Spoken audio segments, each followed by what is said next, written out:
Hello and welcome to शून आईएएस। So today's topic of discussion is viceroys. तो आज हम वाइस रॉयस को पढ़ लेते हैं कि वाइस रॉयस का क्या कंट्रीब्यूशन रहा इंडिया में। देखो, वाइस रॉयस को स्टार्ट करने के पहले मैं थोड़ा सा इंट्रोडक्शन आपको दे देता हूं, है ना। देखो, ऐसा है कि ब्रिटिशर्स जब इंडिया में आए, है ना, तो वो आए थे एज ईस्ट इंडिया कंपनी। वो कैसे आए थे? As East India Company. अब वो यहां पे जब उन्होंने रहना शुरू किया, ईस्ट इंडिया कंपनी ने काफी कुछ एम्पायर कैप्चर कर लिया। जैसा कि हम जानते हैं कि उन्होंने बहुत सारे बैटल्स किए, बहुत सारी पॉलिसीज लगाई और उनके थ्रू जो है एक काफी बड़ा एम्पायर इंडिया में उन्होंने बना लिया। अब जब एम्पायर बन गया तो एम्पायर को चलाने के लिए ऑफिसर्स चाहिए कि नहीं चाहिए? वो जो ऑफिसर्स चाहिए थे, तो सबसे पहले हुआ गवर्नर, है ना, फिर हुआ गवर्नर जनरल,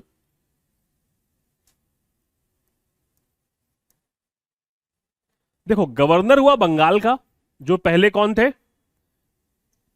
रॉबर्ट क्लाइव। फिर हुए गवर्नर जनरल, दो गवर्नर जनरल हुए। एक गवर्नर जनरल हुए बंगाल के, जो थे वॉरेन हेस्टिंग्स। एक हुए इंडिया के, जो थे लॉर्ड विलियम बेंटिक। ठीक है। फिर अगर हम देखें तो 1857 में होगा रिवोल्ट। क्या होता है 1857 में? रिवोल्ट होता है। और 1857 के रिवोल्ट के बाद आता है गवर्नमेंट ऑफ इंडिया एक्ट 1858। और सबसे बड़ा चेंज जो गवर्नमेंट ऑफ इंडिया एक्ट 1858 से होता है, वो ये होता है कि जो पावर थी, देखो पहले क्या था, दो मास्टर्स हुआ करते थे किसके? इंडिया के। दो मास्टर कौन थे? बोर्ड ऑफ कंट्रोल और कोर्ट ऑफ डायरेक्टर्स। इन दो मास्टर्स का रूल खत्म करके दो नए मास्टर आ गए। वो कौन थे? वाइस रॉय और सेक्रेटरी ऑफ स्टेट। तो जो वाइस रॉय था, या जो ये जो आपका गवर्नर जनरल हुआ करता है, ये जो गवर्नर जनरल की पोस्ट है, गवर्नर जनरल का नाम बदल क्या कर दिया गया? Viceroy. ठीक है। तो now initially when we see the governor generals, they are the representatives of what? East India Company over here in India. ये किसके रिप्रेजेंटेटिव्स हैं? ईस्ट इंडिया कंपनी के। But when we talk about viceroy, तो viceroy कौन है? Viceroy is the what? Vice Roy is the representative of crown in India. ये किसका representative है? क्राउन का रिप्रेजेंटेटिव है। क्योंकि देखो, पावर ट्रांसफर हो गई ना। पावर ट्रांसफर हो गई कि नहीं हो गई? भैया पावर पहले कंपनी के पास थी, कंपनी से पावर किसने ले ली? गवर्नमेंट ऑफ इंडिया एक्ट 1858 में क्राउन ने। तो ये किसके रिप्रेजेंटेटिव है? किसके रिप्रेजेंटेटिव है ये? ईस्ट इंडिया कंपनी के। कहां खोए हुए हो? And they are the representatives of what? Crown. ठीक है। वाइस रॉय का मतलब होता है second to the crown. They are representatives of crown. और जो पहले वाइस रॉय थे, या जो last governor general of India हैं और पहले वाइस रॉय ऑफ इंडिया, उनका नाम है लॉर्ड कैनिंग। तो यहां पे आपको तीन बातें मालूम पड़ी, रॉबर्ट क्लाइव के बारे में, विलियम बेंटिक के बारे में, और किसके बारे में? लॉर्ड कैनिंग के बारे में। ठीक है। और लास्ट वाइस रॉय कौन होंगे? Lord Louis Mountbatten. क्लियर है यहां तक? चलो अब देखो, इसके आगे बढ़ते हैं।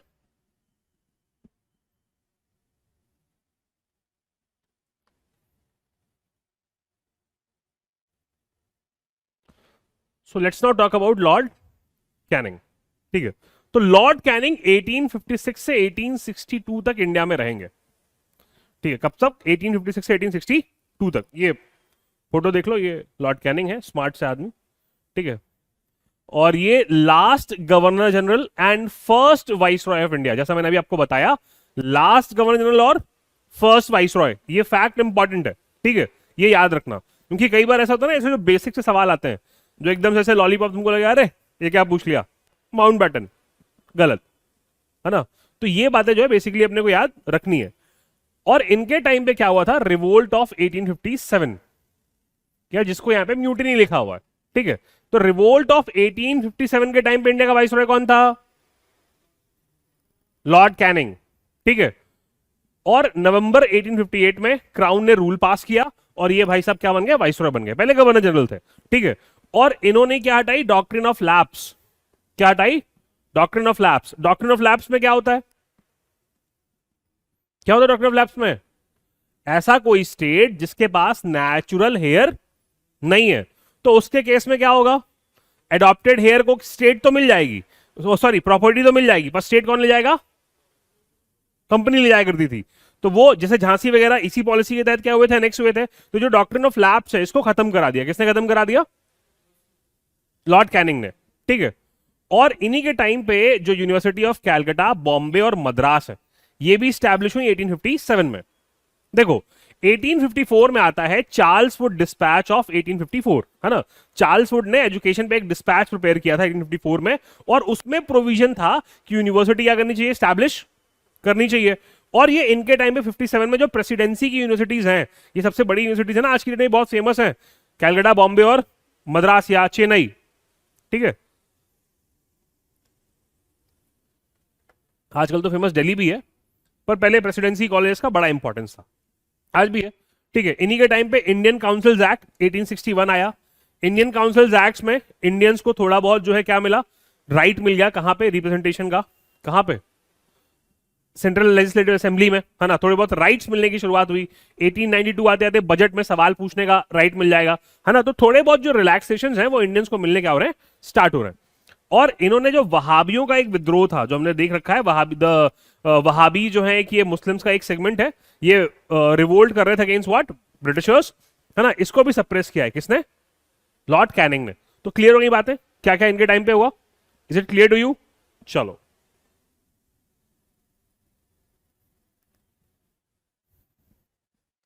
अगले हैं लॉर्ड एल्गिन। देखो अब लॉर्ड एल्गिन के बारे में बताने के लिए कुछ भी नहीं है, ठीक है, इतना इंपॉर्टेंट नहीं है एग्जाम पॉइंट ऑफ व्यू से। बस आप अगर कभी क्रोनोलॉजी आ जाए तो आप याद रखेंगे कि इसके बाद कौन, लॉर्ड एल्गिन, 1862 से 63। There is nothing much to discuss about whom, Lord Elgin. अगले जो हैं वो है लॉर्ड लॉरेंस। लॉर्ड लॉरेंस 1864 से लेकर के 1869 तक कहां रहेंगे, हिंदुस्तान में रहेंगे, है ना। और इनके टाइम पे जो टेलीग्राफिक कम्युनिकेशन है वो यूरोप से भी जोड़ दिया गया। देखो टेलीग्राफ जो है वो 1854 में किसके टाइम पे आया है, lord Dalhousie. Lord Dalhousie is called as father of modern telegraph in India. उनके टाइम पे टेलीग्राफ आया, पर यहां एक्सपेंशन हो रहा है, और ये जो टेलीग्राफ है ना, ये कहां पहुंच गया है, यूरोप से कनेक्टिविटी टेलीग्राफ की बन गई। यानी इंडिया में कुछ गड़बड़ हो रहा है तो सीधे वहां चला जाएगा कि तो वहां जाएगा कि मारो, तो 200 कोड़े मारो इसको, तो गर्म करके मारना, है ना। तो ये तत्काल जो है बात हो सकती है। टेलीग्राफ भेजा है कभी, नहीं भेजा ना। जैसे आजकल इंस्टेंट मैसेज होते हैं, you have WhatsApp, you have Instagram, Snapchat, दुनिया भर के चीजें जो है आपके पास हैं, वो इंस्टेंट मैसेजिंग का तब तरीका यही था, क्या, दिस टेलीग्राफ, ठीक है। तो टेलीग्राफ कनेक्शन बन गया। फिर अगली चीज अगर हम देखें तो हाई कोर्ट्स बनी, कहां, कलकत्ता में, बंबई में और मद्रास में। याद होगा इंडियन हाई कोर्ट्स एक्ट आया था 1861 में, डेवलपमेंट ऑफ जुडिशरी में हमने देखा था। तो उसके बाद जो हाई कोर्ट्स हैं वो 1865 में स्टैब्लिश हो रही है यहां पे, और तब गवर्नर जनरल कौन है, लॉर्ड लॉरेंस, ठीक है। इन्होंने कनाल वर्क्स और रेलवेज को, देखो रेलवेज को स्टार्ट करने वाले कौन है, lord Dalhousie, father of Indian railways, है ना। पहली रेल लाइन कहां से, बंबई से थाने के बीच में, है ना, जो चली थी, ठीक है। तो इस रेलवे लाइन को और ज्यादा आगे किसने बढ़ाया, लॉर्ड लॉरेंस ने। और कनाल, जैसे इंदिरा गांधी कनाल, गंगा कनाल, तो ऐसी कनाल्स बनवानी इन लोगों ने स्टार्ट करी, है ना। इनकी सबसे पुरानी कनाल है बकिंगम कनाल, ठीक है। तो ये कनाल्स पे काम जो है इन लोगों ने करना स्टार्ट किया। फिर इंडियन फॉरेस्ट डिपार्टमेंट, कौन सा, इंडियन फॉरेस्ट डिपार्टमेंट के क्रिएशन का क्रेडिट किसको जाता है, लॉर्ड लॉरेंस को, ठीक है। इन्होंने policy of non intervention with Afghanistan, या इनकी पॉलिसी को पॉलिसी ऑफ मास्टरली इनएक्टिविटी भी कहते हैं। देखो पॉलिसी ऑफ मास्टरली इनएक्टिविटी कैसे, ये जो नेबरिंग स्टेट्स हैं, अगर तुम देखोगे तो वाइस रॉय हो या गवर्नर जनरल हो, दो तरह के वाइस रॉय या गवर्नर जनरल आए। एक जिनकी बड़ी फॉरवर्ड पॉलिसी रही, लॉर्ड कर्जन, नेपाल भी ले लो, भूटान भी ले लो, तिब्बत भी ले लो, अफगानिस्तान भी ले लो, म्यांमार भी ले लो, अलग भी कर दो। कुछ लोगों को बड़ी फॉरवर्ड पॉलिसी रही है, और चूंकि फर्स्ट अफगान वॉर हार चुके हैं ब्रिटिशर्स, है ना, तो अब ये नहीं चाहते कि वापस से हार का मुंह हमको देखना पड़े। So he adopt the policy of non intervention, या नॉन इंटरवेंशन हम बोले तो हम इनसे लड़ेंगे नहीं। किससे नहीं लड़ेंगे, हाँ, मतलब जो आसपास नेबरिंग स्टेट्स हैं उनसे लड़ने का जो फंडामेंटल है वो ड्रॉप कर दिया। किसने ड्रॉप कर दिया, लॉर्ड लॉरेंस ने। इसीलिए इस policy is known as policy of non intervention और पॉलिसी ऑफ मास्टरली इनएक्टिविटी, ठीक है। और इनके टाइम पे भूटान वॉर हुआ है 1865 में, क्लियर है।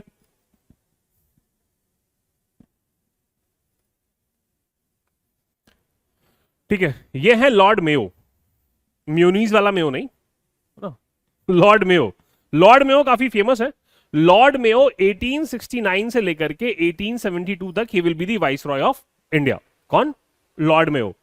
इन्होंने process of financial decentralisation start किया। अब ये प्रोसेस ऑफ फाइनेंशियल डिसेंट्रलाइजेशन क्या है ना, शब्द तो बढ़िया लग रहा है, बोलो डिसेंट्रलाइजेशन फाइनेंशियल। तो हुआ क्या कि जो रेवेन्यू आएगा, रेवेन्यू को 3 हेड्स में बांट दिया इन्होंने। एक इंपीरियल हेड, एक प्रोविंशियल हेड,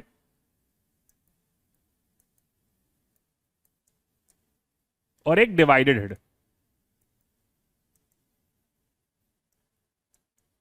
इन 3 अलग अलग क्या किया, हेडिंग्स में बांट दिया, किसको, खर्चों को। तो अब ये रिस्पॉन्सिबिलिटी बन गई किसकी, सेंटर की, कि स्टेट को पैसा दे।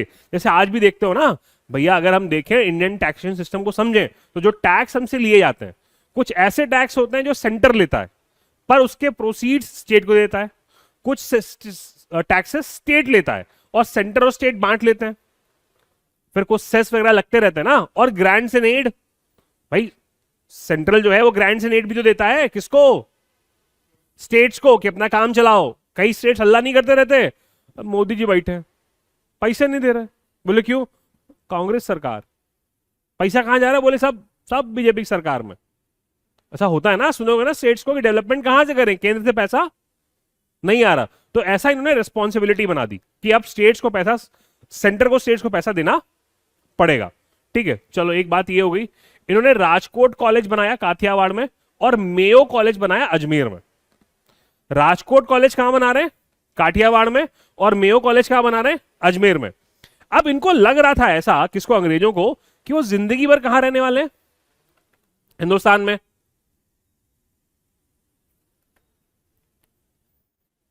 और उनके जो टूल्स हैं, या उनके जो गवर्नेंस के टूल्स हैं, या वो लोग जो इनकी बिहाफ पे गवर्न करने वाले हैं, वो कौन है, इंडियन प्रिंसेस। तो लोग चाह रहे हैं कि हम इंडियन प्रिंसेस से ऐसा कॉन्टैक्ट स्टैब्लिश कर लें कि हमारा राज हमेशा चलता रहे। तो उनको पढ़ाने के लिए ये क्या खोलते हैं, ये राजकोट कॉलेज और मेयो कॉलेज। ऐसा एक कॉलेज इंदौर में भी है, दिल्ली कॉलेज करके, है ना, और एक राजकुमार कॉलेज भी है रायपुर में, जहां पे पहले प्रिंसेस के जो हैं वो बेटे वगैरह पढ़ा करते थे। क्लियर बात। तो just to have a healthy relation with what, with the royal families and the British crown, और उनको इंग्लिश एजुकेशन देने के लिए, ताकि they should be what, Englishman by every behaviour. वो हर चीज से क्या रहे, इंग्लिशमैन रहे, है ना, बस बॉडी से इंडियन दिखाई पड़े, but by education they should be what, Englishman, और इंग्लिश टेस्ट होना चाहिए, तब जाके वो इजिली सरकार को चला पाएंगे। क्लियर है यहां तक। चलो, अब इन्होंने एक सेंसस, इंडिया में पहली बार सेंसस करवाई 1871 में, पहली बार सेंसस। पर ये जो सेंसस है ये इररेगुलर है। कैसी सेंसस है, इररेगुलर सेंसस, रेगुलर सेंसस नहीं है ये। क्लियर है बात। चलो, फिर इन्होंने स्टैटिस्टिकल सर्वे ऑफ इंडिया, या जो आजकल सेंट्रल स्टैटिस्टिकल ऑर्गेनाइजेशन या सीएसओ है, या एनएसएसओ जो नेशनल सैंपल सर्वे ऑर्गेनाइजेशन, जो बहुत सारे सैंपल सर्वेस करता है ना, वैसा ही एक डिपार्टमेंट, कौन सा, sample statistical survey of India. इसके चीफ बनाए गए W Hunter, William Benson Hunter. Clear है। चलो, और ये इकलौते ऐसे वाइसरॉय हैं, अच्छा इन्होंने एक डिपार्टमेंट ऑफ एग्रीकल्चर भी बनवाया था 1872 में, अब इनको मार देते हैं।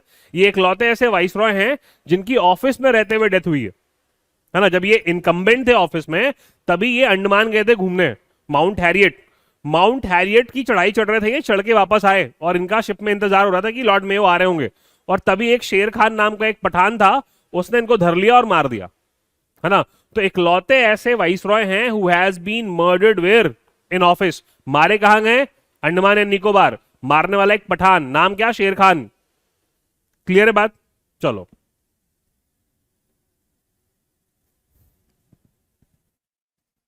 अगला हम देखें तो लॉर्ड नॉर्थ ब्रूक 1872 से 76, नथिंग स्पेशल अबाउट हिम।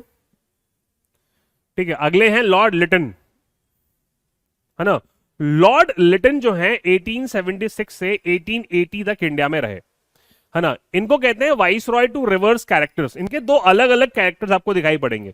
एक जगह पे ये दिखाई पड़ेगा बंदा कि एक बहुत अच्छे काम कर रहा है, एक तरफ दिखाई पड़ेगा अरे इससे बड़ा ऑपरेसर तो कोई है ही नहीं। You will see two phases. एक फेस कौन सा, और एक फेस कैसा, अरे ये भी होता है क्या। ठीक है, चलो, इन्होंने क्या किया, ग्रैंड दिल्ली दरबार लगवाया 1877 में। क्या लगवाया, दिल्ली दरबार। हालांकि इसके जस्ट पहले बने स्ट्रैची कमीशन ने मना किया था कि ऐसा कुछ ऑर्गेनाइजेशन मत करो, पर राजा एरिस्टोक्रेट एरिस्टोक्रेट कड़के तो कड़के लेकिन नवाब के लड़के, है ना, तो इन्होंने क्या ऑर्गेनाइज कराया, दिल्ली दरबार। कब, 1877 में। और महारानी विक्टोरिया को टाइटल दिया कैसरे हिंद। क्या टाइटल दिया, कैसरे हिंद, यानी empress of India. Mahatma Gandhi को कैसरे हिंद मेडल मिला था। क्या मिला था, कैसरे हिंद मेडल। पर कैसरे हिंद कौन है, क्वीन विक्टोरिया। क्लियर है बात। चलो 1878 में आर्म्स एक्ट ले आए और इंडियंस को आर्म्स रखने के लिए लाइसेंस चाहिए था। यूरोपियंस को लाइसेंस नहीं चाहिए था पर इंडियंस को चाहिए था। इंडियंस इसका विरोध भी किया, ठीक है। फिर उन्होंने पास किया वर्नेकुलर प्रेस एक्ट 1878 में। और वर्नेकुलर प्रेस एक्ट से क्या किया, जितने भी लोकल लैंग्वेज के प्रेस थे उन सबको जो है उनका जो छपना है वो एक तरह से रुकवाया। किसने, लॉर्ड लिटन। फिर royal titles act of 1878, arms act की जो बात हम कर ही चुके हैं। पहला फमाइन कमीशन 1878 में, ठीक है, इन्होंने अपॉइंट करवाया। फिर सेकेंड अफगान वॉर 1878 से 1880 ये लड़ने गए, ठीक है। और इन्होंने सबसे खतरनाक चीज, सिविल सर्विस में एंट्री की जो एज है वो कर दी 19। पहले 21 हुआ करती थी, क्या कर दी इन्होंने 19। और ये लेकर के आ गए स्टैचूटरी या सबऑर्डिनेट सिविल सर्विसेज, है ना, जिससे जो इंडियंस की एंट्री है इनटू हायर सिविल सर्विसेज वो क्या की जा सके, कम कर दी जा सके। तो अपने सिविल सर्विस एपिसोड के लिए बहुत ज्यादा क्रिटिसाइज होते हैं कौन, लॉर्ड लिटन। और ये काफी अच्छे पोएट थे। और ओवेन मेरेडिथ जो पेन नेम था इनका वो क्या था, ओवेन मेरेडिथ। इस नाम से ये क्या लिखा करते थे, पोएम्स लिखा करते थे, ठीक है। अगले हैं लॉर्ड रिपन। लॉर्ड रिपन को भेजा गया कि जो कुछ भी जो है लिटन ने कर दिया है उसको वहां सुधारो, तुम जो है जो मुन्ना कर दिए हैं उसको मकबूल साफ करेंगे, है ना। तो मकबूल कर कौन है, लॉर्ड रिपन। तो लॉर्ड रिपन थोड़ा कैरेक्टर अच्छा लगेगा आपको, है ना। ये लिबरल पर्सन थे और ये सिंपथाइज करते थे इंडियंस के साथ। और 1880 से 1884 तक जो है ये इंडिया में रहे हैं। वर्नेकुलर प्रेस एक्ट को रिपील कर दिया, ठीक है। लोकल सेल्फ गवर्नमेंट एक्ट पारित किया 1882 में। क्या पारित किया, लोकल सेल्फ गवर्नमेंट एक्ट। और इंडियंस को पावर दे दी कि वो म्युनिसिपैलिटीज को खुद ऑपरेट कर सकते हैं। तो पहली म्युनिसिपैलिटी मद्रास में बनाई, ये बना रहे हैं, ठीक है। तो आप समझिए कि इंडियंस अब म्युनिसिपैलिटीज को, जैसे अभी आप देखते हो ना म्युनिसिपैलिटी में चुनाव होते हैं, आप वोट डालते हो, मेयर पहुंचता है ना। हालांकि अभी तो हम आजाद हैं, पर उस टाइम पे पहली बार इंडियंस को म्युनिसिपैलिटी चलाने का राइट देने वाला कौन है, लॉर्ड रिपन। इसीलिए is called as father of local self governance in India. भारत में स्थानीय स्वशासन के जनक कौन है, लॉर्ड रिपन है, ठीक है। फिर उन्होंने क्या किया, एजुकेशन को सुधारने के लिए हंटर कमीशन अपॉइंट किया, है ना।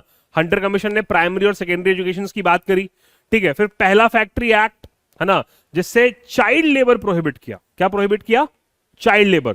First factory act, working hours fix किए, संडे की छुट्टी का प्रावधान या हफ्ते में एक दिन की छुट्टी का प्रावधान। ये सब चीजें स्टार्ट किसने करवाई, लॉर्ड लिटन ने। और इन्हीं के टाइम पे बहुत फेमस इल्बर्ट बिल कंट्रोवर्सी हुई, है ना। अब इल्बर्ट बिल कंट्रोवर्सी पे आते हैं, पर उसके पहले इंडिया की पहली रेगुलर सेंसस, इररेगुलर सेंसस कौन करवा रहा है, लॉर्ड मेयो, लॉर्ड मेयो, है ना। अब रेगुलर सेंसस कौन करवा रहा है, लॉर्ड रिपन।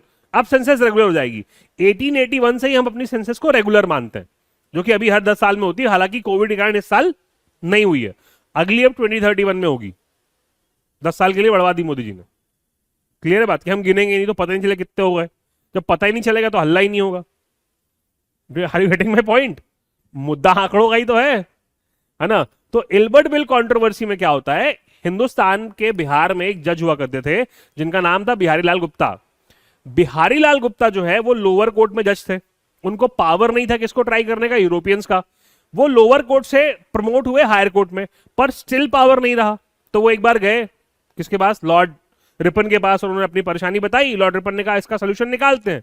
जो उनके लॉ मेंबर थे सर कर्टनी इल्बर्ट, उनको उन्होंने बोला एक ऐसा लॉ फ्रेम करो जिससे इनको पावर मिल जाए। वही जो लॉ फ्रेम हुआ वही कहलाता है इल्बर्ट बिल।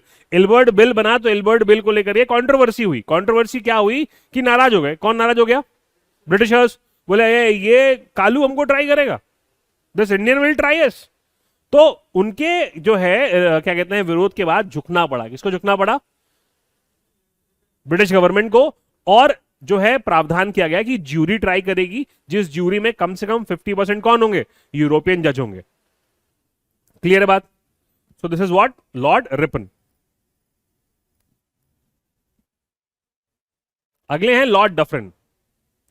लॉर्ड डफरिन 1884 से लेकर के 1888 तक रहे। सबसे बड़ा कंट्रीब्यूशन उनका यही है कि जो इंडियन नेशनल कांग्रेस है उसका क्रिएशन 1885 में इन्हीं के टाइम पीरियड पे हुआ था। इन्होंने परमिट किया था एलन ऑक्टेवियन ह्यूम या एओ ह्यूम को कांग्रेस बनवाने के लिए, और थर्ड एंग्लो बर्मीज वॉर हुआ और final capture of Burma during his time period. ठीक है, तो ये कौन है, लॉर्ड डफरिन। कांग्रेस के लिए खासतौर पे इनको याद रखना, ये काफी पॉपुलर सवाल है। अगले हैं लॉर्ड लैंसडाउन। लॉर्ड लैंसडाउन 1884 से लेकर के 94 तक जो है इंडिया के वाइसरॉय रहे। इनके टाइम पे सेकेंड फैक्ट्री एक्ट आया जिसमें एक वीकली हॉलिडे मिला, किसको, मजदूरों को। ठीक है, और वर्किंग आवर्स क्या हो गए, वुमेन और चिल्ड्रन के लिए फिक्स हो गए। ठीक है, बट स्टिल जो है ये मेंस के कंसर्न को एड्रेस नहीं कर पाए।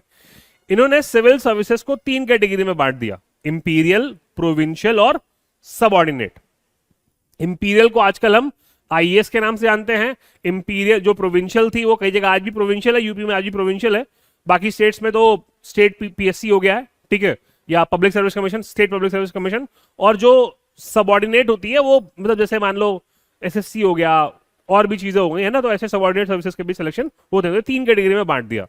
इन्होंने पारित किया इंडियन काउंसिल एक्ट ऑफ 1892, जिससे इंडियंस को थोड़े बहुत राइट्स मिल गए। और इन्हीं के टाइम पे डूरंड कमीशन अपॉइंट हुआ। कौन सा कमीशन अपॉइंट हुआ, डूरंड कमीशन। डूरंड कमीशन ने लाइन बनाई इंडिया और अफगानिस्तान के बीच में, ब्रिटिश इंडिया और अफगानिस्तान के बीच में, और ऐसा बांटा डूरंड ने, है ना, कि आज भी बॉर्डर डिस्प्यूट होते हैं पाकिस्तान और अफगानिस्तान में। ये जहां भी गए हैं और जहां भी इनको रोल मिला है बाउंड्री बांटने का, ऐसी बाउंड्री बांटी है कि वो देश आज तक लड़ रहे हैं। रेडक्लिफ लाइन बना के गए मिस्टर रेडक्लिफ, इंडिया पाकिस्तान आज भी लड़ रहे हैं। चाइना के साथ भी यही किया, ये एग्रीमेंट पता नहीं क्या करे गए थे, बाद में उसको समझा ना चाओ एन लाइन ने समझा, ना जवाहरलाल नेहरू ने समझा, और आज तक हम लड़ रहे हैं। वो कह रहा है अरुणाचल हमारा, अक्साई चीन हमारा, ये हमारा, वो हमारा। अरे तिब्बत ही उसका नहीं था, तो ये सब कहां से हो गया उसका। क्लियर बात? तो wherever they have drawn boundary they have created what, conflicts.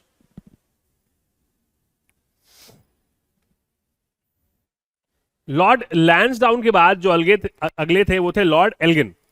Lord Elgin second 1894 से 1899। इनके टाइम पे ग्रेट फमाइन आया, बहुत लोग मर गए। इन्होंने ल्याल कमीशन अपॉइंट किया, और चापेकर ब्रदर्स ने जो है एक ब्रिटिश ऑफिसर थे रैंड और एमहर्स्ट, है ना, प्लेग कमिश्नर से, उनका मर्डर भी कर दिया। उस टाइम में कौन था, लॉर्ड एल्गिन सेकंड। इसके बाद सबसे interesting character Lord Nathaniel Curzon. ठीक है, इन्होंने इंडियन यूनिवर्सिटीज एक्ट 1904 पारित किया। इससे जो यूनिवर्सिटीज थी इंडिया में उनको कंट्रोल करना चाहा, जैसे कैरेक्टर सर्टिफिकेट मैंडेटरी कर दिया, कंट्रोल अपने हाथों में ले लिया। तो ये सारे काम करने वाले कौन है, लॉर्ड कर्जन। ठीक है, इन्होंने सबसे खतरनाक काम जो किया वो किया पार्टीशन ऑफ बंगाल। ये हुआ अक्टूबर 16, 1905 को, और 2 प्रोविंसेस में बट गया बंगाल, जिसमें बंगाल, ईस्ट बंगाल और असम। ठीक है, तो ये पार्टीशन ऑफ बंगाल कौन कर देता है, लॉर्ड कर्जन। इन्होंने फ्रेजर कमीशन अपॉइंट किया, ये एक पुलिस कमीशन था, है ना, इसके चेयरमैन थे सर एंड्रयू फ्रेजर, और इससे उन्होंने जो है सीआईडी और पुलिस ट्रेनिंग सेंटर्स ये स्टैब्लिश करवाए। ठीक है, पर ये तो अच्छी चीज आप करवा रहे हो, पर हिडन मोटिव क्या है, इंडियंस के बारे में सारी खबर रखना या जासूसी करवाना, ये मेन मोटिव था किसका, लॉर्ड कर्जन का। ठीक है, फिर उन्होंने क्या किया, एनडब्ल्यूएफपी करके एक नई प्रोविंस बनाई, क्योंकि फ्रंटियर पे जो ट्राइब्स एक्टिव थी उनसे डील करने के लिए उन्होंने एक अलग ही प्रोविंस बना दी, एनडब्ल्यूएफपी करके। ठीक है, इन्होंने एंशिएंट मॉन्यूमेंट्स एक्ट पारित किया 1904 में। और अगर हम बात करें तो जो आर्कियोलॉजिकल सर्वे ऑफ इंडिया है उसका गठन करने में या उसको स्टैब्लिश कराने में सबसे बड़ा रोल कौन है, लॉर्ड कर्जन, है ना। और फादर ऑफ इंडियन आर्कियोलॉजी कौन है, अलेक्जेंडर कनिंगम। ठीक है, तो ये करवाया इन्होंने। उसके बाद अगर हम देखें तो Indian coinage and paper currency act 1899, और इंडिया को किस पे रख दिया, गोल्ड स्टैंडर्ड पे, कि सोने के हिसाब से ही आप अपनी करेंसी क्या करोगे, प्रिंट करोगे, जो आज भी फॉलो होता है, मिनिमम रिजर्व सिस्टम है हमारे यहां आज भी। ठीक है, अगला काम इन्होंने क्या किया, देखो रेलवेज को बढ़ाया, एक एग्रीकल्चर रिसर्च इंस्टीट्यूट पूसा में जो कि आज भी है, ठीक है। फिर कोऑपरेटिव सोसाइटीज बनवाई, कोऑपरेटिव सोसाइटी जानते हो ना, सहकारी संगठन जिससे किसान लोन वगैरह उठाते हैं, सोसाइटी है ना, वो भी इन्होंने क्रिएट करवाया था, ठीक है। फिर मैकडोनाल्ड कमीशन फमाइन के लिए, इरिगेशन कमीशन अपॉइंट किया मॉनक्रिफ के अंदर, और इंपीरियल एग्रीकल्चरल डिपार्टमेंट, जो डिपार्टमेंट ऑफ एग्रीकल्चर कुछ देर पहले क्रिएट हुआ था, उसका भी ये क्या बना दिया उन्होंने, इंपीरियल एग्रीकल्चर डिपार्टमेंट, जिससे रिसर्च एंड डेवलपमेंट और सारे सुधार किए जा सके, कहां पे, in the field of agriculture. Clear है?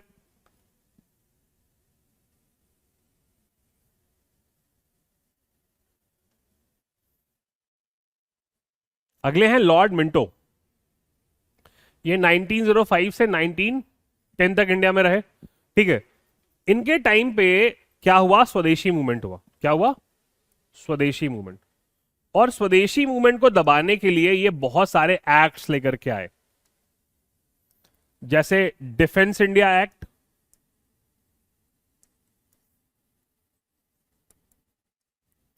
सिडिशियस मीटिंग्स एक्ट,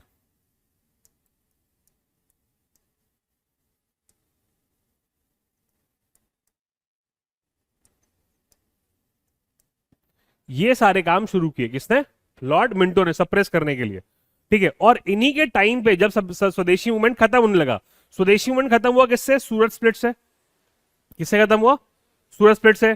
तो जब सूरत स्प्लिट हो रही थी, सूरत स्प्लिट के पहले ही जो भी एक्सट्रीमिस्ट लीडर्स जो किसमें इन्वॉल्व थे, इन दी स्वदेशी मूवमेंट, उन सबको इन्होंने क्या किया, कुछ को गिरफ्तार करवा दिया, कुछ छोड़ के भाग गए। जैसे अगर हम बात करें लाला लाजपत राय, अजीत सिंह, ये विदेश भाग गए।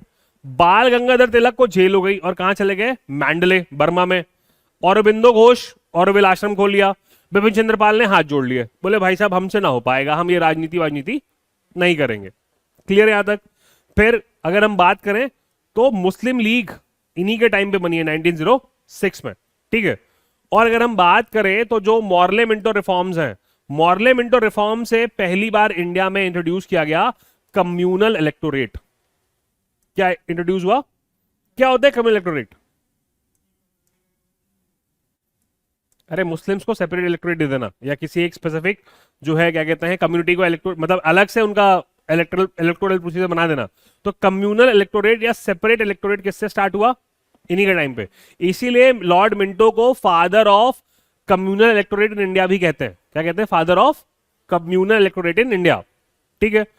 और मदन लाल ढींगरा जो कि एक रेवोल्यूशनरी थे, उन्होंने कर्जन विली की हत्या कर दी लंदन में 1909 में। तभी भी ये जो है earl of Minto, he was what, the viceroy of India. अगले हैं लॉर्ड हार्डिंज, ठीक है। ये 1910 से 1916 तक कहां रहे, हिंदुस्तान में रहे। कौन, लॉर्ड हार्डिंज, ठीक है। इन्होंने एक ग्रैंड दरबार लगाया 1911 में, है ना, किंग जॉर्ज 5 को बुलाया, पार्टीशन ऑफ बंगाल को कैंसिल करवा दिया, है ना, और कैपिटल शिफ्ट हो गई कहां, कलकत्ता से दिल्ली। और इसी सब के दौरान ही इनके ऊपर जो है बॉम्ब फेंका गया था, कहां पे, दिल्ली के चांदनी चौक में, है ना। रास बिहारी बोस ने जो बम फेंकवाया था इनके ऊपर, कब, दिसंबर 23, 1912 चांदनी चौक में, वो यही लॉर्ड हार्डिंज है। क्लियर है, जिसमें ये बाल बच गए थे। और इन्हीं के टाइम पे गांधी जी वापस आ गए, और एनी बेसेंट ने क्या अनाउंस की, home rule league movement. Clear है? So this was all done during what, the time period of lord Hardinge.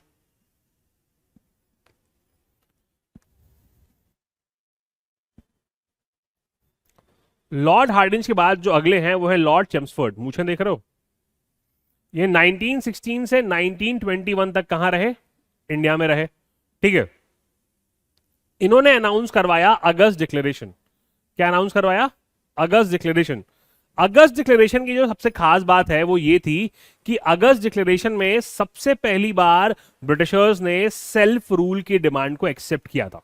किसको एक्सेप्ट किया था, सेल्फ रूल की डिमांड को, कि हां हम इंडियंस को सेल्फ रूल दे देंगे, सेल्फ रूल दिलवाएंगे पर तारीख नहीं बताएंगे।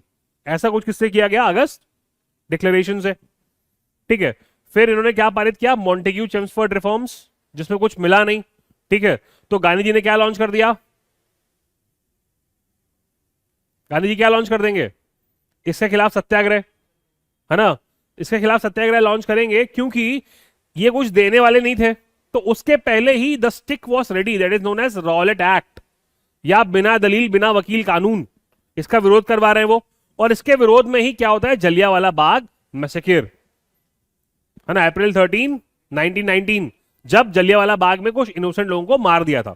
तब वाइसरॉय कौन थे, लॉर्ड चेम्सफोर्ड, है ना। और नॉन कॉपरेशन मूवमेंट इन्हीं के टाइम पीरियड पे महात्मा गांधी लॉन्च करेंगे। और एक इंडियन सर एसपी सिन्हा, इनको अपॉइंट किया गया गवर्नर ऑफ बंगाल। एक वुमेन यूनिवर्सिटी बनवाई इन्होंने, कहां, पूना में। और जो सैडलर कमीशन है एजुकेशन पे, कौन सा कमीशन, सैडलर कमीशन, जिसने आपका 10+2 का सिस्टम दिया, सैडलर कमीशन ने, वो इन्होंने ही अपॉइंट करवाया था, जो अभी तक आप पढ़ रहे थे। हालांकि अभी न्यू एजुकेशन पॉलिसी से चेंज हो गया है, पर जो एग्जिस्टिंग पुराना सिस्टम था Sadler commission, that was being appointed by whom, Lord Chelmsford. ठीक है, फिर अगले हैं लॉर्ड रीडिंग।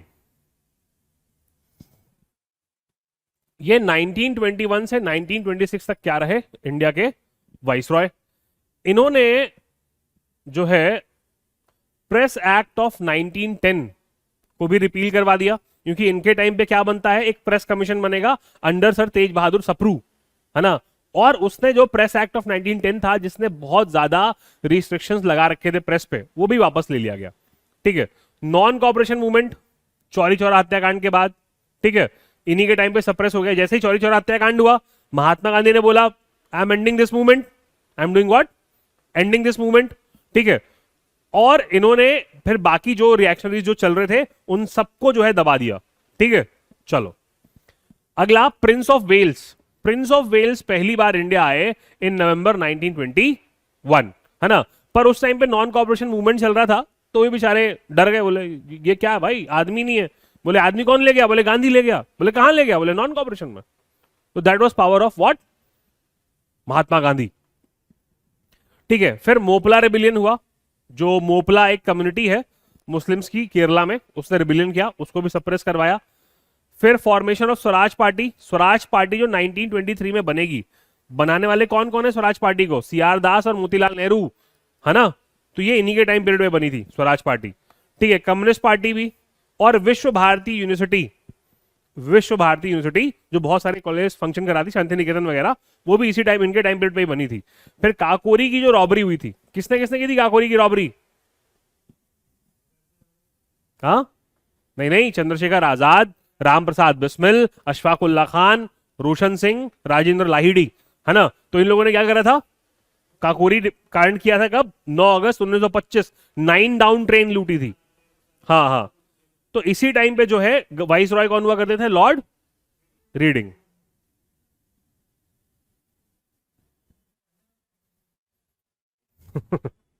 ठीक है, अगले हैं लॉर्ड इरविन। लॉर्ड इरविन भी काफी फेमस रहे हैं। लॉर्ड इरविन 1926 से लेकर के 1931 तक इंडिया में रहेंगे।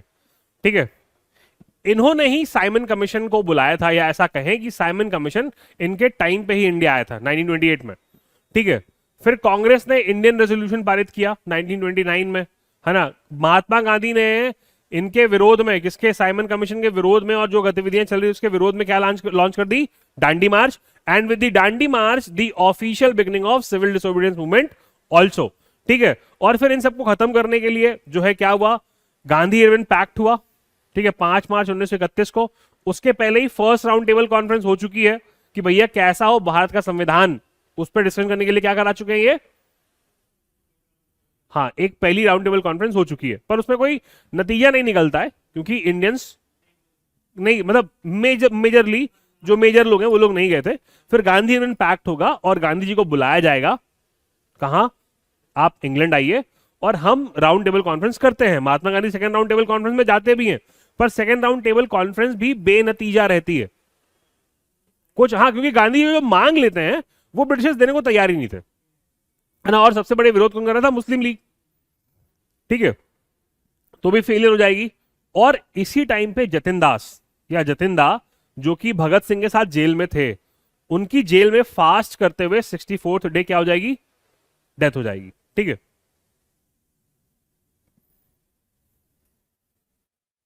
अगले हैं लॉर्ड विलिंगटन। ठीक है। लॉर्ड विलिंगटन 1931 से लेकर के 1936 तक क्या रहे? Viceroy of India. और जब ये यहां पे थे तभी सेकेंड राउंड टेबल कॉन्फ्रेंस कहां हुई? लंदन में, है ना। महात्मा गांधी इसमें गए थे, पर कुछ बेनिफिट हुआ नहीं उसका। फिर जैसे ही गांधी जी वापस आए लंदन से, तो गांधी जी ने सीडीएम 2 लॉन्च कर दिया। क्या लॉन्च कर दिया? CDM phase 2। और जैसे ही Gandhi ji CDM phase 2 launch करते हैं, गांधी जी को अरेस्ट कर लिया जाएगा, ठीक है। और इन्हीं के टाइम पे very famous communal award of Ramsay MacDonald 16 अगस्त 1932, जिसमें जो डिप्रेस्ड क्लासेस हैं, है ना, उनको अलग से रिप्रेजेंटेशन देने की बात कही थी। किसने कही थी? वहां के प्रधानमंत्री रैमजी मैकडोनाल्ड ने। तो वो कम्युनल अवार्ड क्या हो गया? अनाउंस हो गया 16 अगस्त 1932 को। महात्मा गांधी इसके लिए कहां बैठ गए? भूख हड़ताल में। कहां? यरोड़ा जेल में थे, अभी अरेस्ट किया ना, यरोड़ा जेल में है, भूख हड़ताल पे बैठ गए। और फिर समझौता करवाया गया किसके बीच में? महात्मा गांधी और बी आर अंबेडकर के बीच में, which is called as Poona pact, ठीक है। फिर इन्हीं के टाइम पे थर्ड राउंड टेबल कॉन्फ्रेंस भी हुई, पर कोई मतलब नहीं निकला, ठीक है। और फिर अनाउंस हुआ दी गवर्नमेंट ऑफ इंडिया एक्ट 1935, जिससे बहुत सारी चीजें जो है वो क्या हो गई? चेंज हो गई। Is it clear? चलो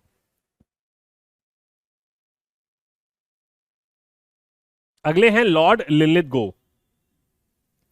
ये 1936 से 1944 काफी लंबा पीरियड इन्होंने इंडिया में बताया है, ठीक है। इन्होंने क्या किया? गवर्नमेंट ऑफ इंडिया एक्ट को क्या किया? एनफोर्स करवा दिया। और गवर्नमेंट ऑफ इंडिया एक्ट में एक शर्त थी कि प्रोविंसेस में चुनाव होने थे। किसमें चुनाव होने थे? मतलब ऐसा आप समझिए, गवर्नमेंट ऑफ इंडिया एक्ट में प्रोविंशियल ऑटोनॉमी दे दी गई। क्या दे दी गई? प्रोविंशियल ऑटोनॉमी, कि प्रोविंसेस चलाने का अधिकार किसको है? इंडियंस को। किसको?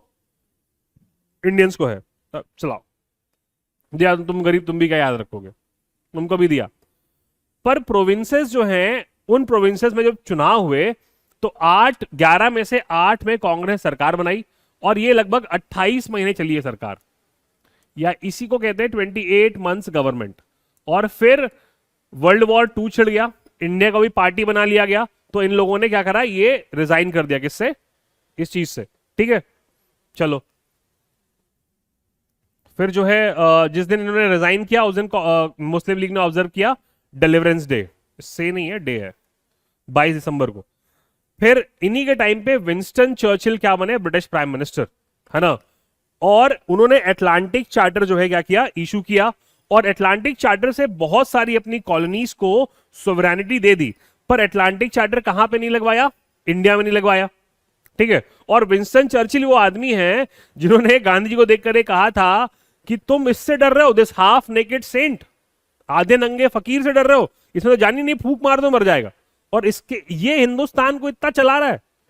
तो these were the words of whom? Winston Churchill. Atlantic charter जब इंडिया में नहीं लगा तो फिर क्विट इंडिया मूवमेंट इंडियंस को लॉन्च करना पड़ा अगस्त 8 1942। उसके पहले क्रिप्स मिशन आ चुका था, और क्रिप्स के प्रपोजल्स को कांग्रेस खारिज कर चुकी थी, क्योंकि क्रिप्स प्रपोजल क्या कह रहा था कि हम क्या देंगे? Dominion status. बात वहीं पे अरज रही थी ना, डोमिनियन स्टेटस पे। पर कांग्रेस ने क्या कहा? Do you remember the Lahore session of Congress? We want what? Purna Swaraj.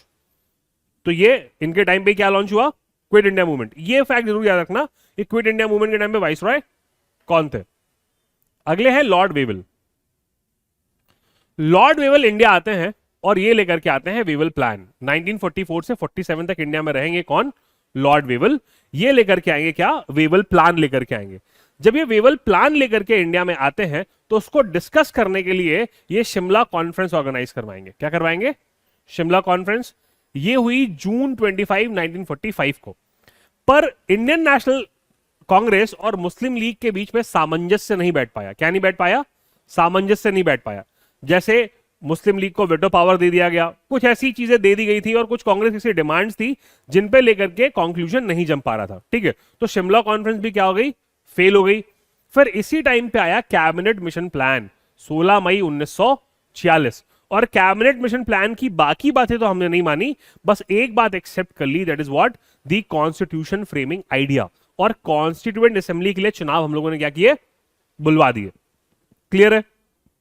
चलो फिर इन्हीं के टाइम में क्या हुआ? Election to the constituent assembly. और इन्होंने एक इंटरिम गवर्नमेंट भी अपॉइंट करवाई अंडर पंडित नेहरू। और इस इंटरिम गवर्नमेंट में मुस्लिम लीग को नहीं बुलाया था, जिसके विरोध में मुस्लिम लीग ने क्या किया, पाकिस्तान रेजोल्यूशन तो पुराना है, वो जो बार बार मांग ही रहे हैं, वो तो 1940 से ही पाकिस्तान रेजोल्यूशन, जो उनका लाहौर सेशन था वहां से पाकिस्तान रेजोल्यूशन, ठीक है। They will celebrate direct action day, कि हमको काहे नहीं बुलाया, और दंगे छिड़ जाएंगे। फिर फाइनली मुस्लिम लीग भी ज्वाइन कर लेगी इसको, ठीक है। और इन्हीं के टाइम पे पहली मीटिंग कॉन्स्टिट्यूंट असेंबली की 9 दिसंबर 1946 को, जो पहली मीटिंग हुई थी किसकी, कॉन्स्टिट्यूएंट असेंबली की, वो किसके टाइम पे हुई थी, लॉर्ड वेलेस्ली के टाइम पे, सॉरी वेलेस्ली कह रहा हूं, वेवल के टाइम पे, वेलेस्ली तो बहुत पहले थे, ठीक है। चलो, फिर लास्टली जो है, जो आएंगे, that is what, Lord Mountbatten या लॉर्ड लुई माउंटबैटन। ये मार्च 1947 से अगस्त 1947, जब तक भारत आजाद नहीं हुआ तब तक आए। अभी होता क्या है कि क्लीमेंट एटली, जो नए प्रधानमंत्री बनेंगे ब्रिटेन के, क्लीमेंट एटली अनाउंस करते हैं कि हम जो है हिंदुस्तान को छोड़ने वाले, है ना। तो ये पावर ट्रांजिशन को स्मूथ करने के लिए कौन आया था, लॉर्ड लुई माउंटबैटन, ठीक है। Lord Louis Mountbatten is the last viceroy of British India and first governor general of free India. दो बातें, भारत के पहले गवर्नर जनरल फ्री इंडिया के, और ब्रिटिश इंडिया के लास्ट वाइसरॉय, ठीक है। इन्होंने पार्टीशन का प्लान बनाया, 3 जून को पार्टीशन का प्लान बनाया था, इसीलिए इसको 3 जून प्लान भी कहते हैं, या डिकी बर्ड प्लान भी कहते हैं, ठीक है। और इन्हीं का जो प्लान था वो इंडियन इंडिपेंडेंस एक्ट बना, ब्रिटिश पार्लियामेंट ने 4 जुलाई को पारित कर दिया, और 15 अगस्त 1947 को हम लोग क्या हो गए, आजाद हो गए, ठीक है। और जब ये रिटायर हो गए जून 1948 में, तो इनकी जगह पे फिर जो नए गवर्नर जनरल बने उनका नाम था सी राजगोपालाचारी। तो पहले इंडियन गवर्नर जनरल कौन है, सी राजगोपालाचारी, इंडियन गवर्नर जनरल। वैसे तो लॉर्ड माउंटबैटन है, पर इंडियन गवर्नर जनरल कौन है, सी राजगोपालाचारी, ठीक है। So this was about whom, Lord Louis Mountbatten. So this ends what,